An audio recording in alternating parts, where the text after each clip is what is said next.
Hey guys, Mr. D here. I'm going to try and re-explain the sentence outline to you. Hopefully this is more helpful than the other video. I made a new sample, right? So this would be like one section of your sentence outline. Okay. I used the Crucible this time, since that's kind of what we've been working with from the beginning. So at the top, you want to put your thesis statement. All right, so I'm going to highlight that yellow, okay?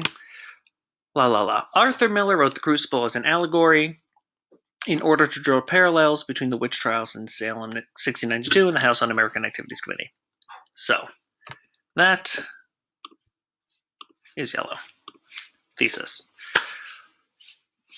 When you're putting together your sentence outline, you are breaking it up into main ideas, okay? A main idea, in order to get through every part of it, might be multiple paragraphs. So that's why I'm not saying your first paragraph so much as your first main idea, okay?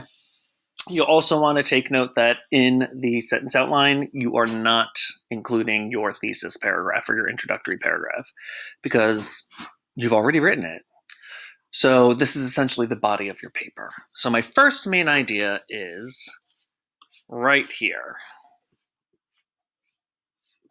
With the rise of the Red Scare and the burgeoning power of the HUAC becoming more pervasive, Miller recognized the danger of the unchecked power McCarthy was wielding.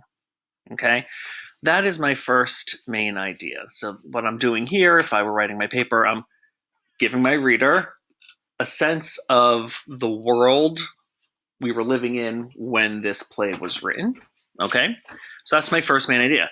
So here, my capital letters, these, if you remember, let's bop back over here.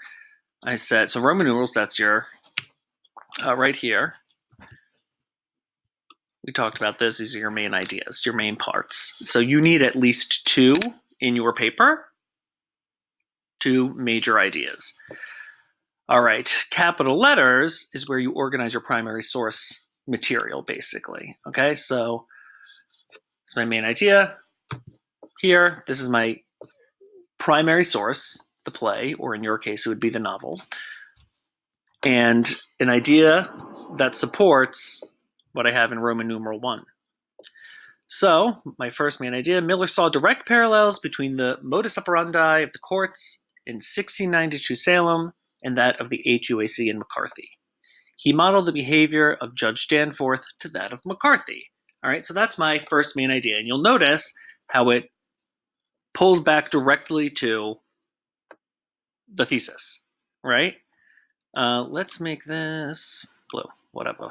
Okay, so yellow is my thesis. Orange is my first main idea. Blue supports orange as well as yellow, right? Miller saw direct parallels between how the courts of 1692 operated, that's what that means, and the HUAC and McCarthy.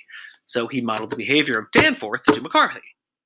All right, and then I have more on that, including a quote.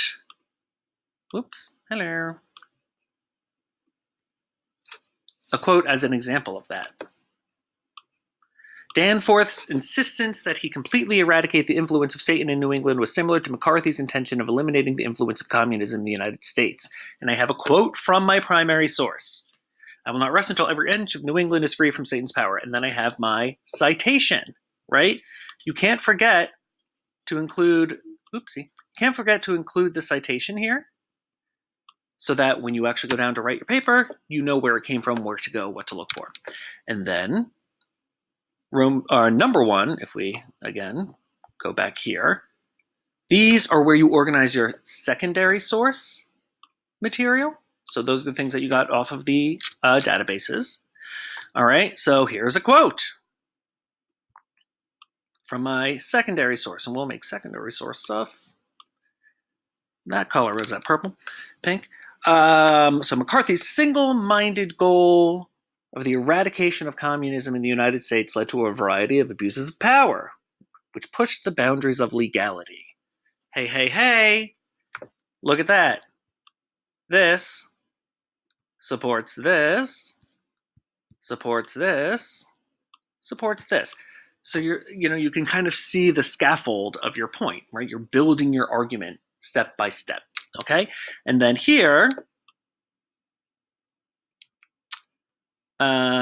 this is similar to Danforth's use of intimidation and threats in order to achieve his goal. His single-minded focus blinded him to the insanity of trial.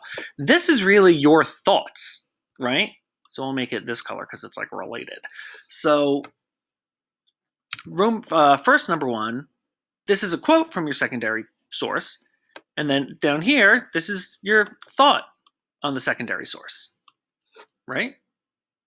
So it all kind of builds up. And then you would move on with your second major point, whatever that may be. Okay?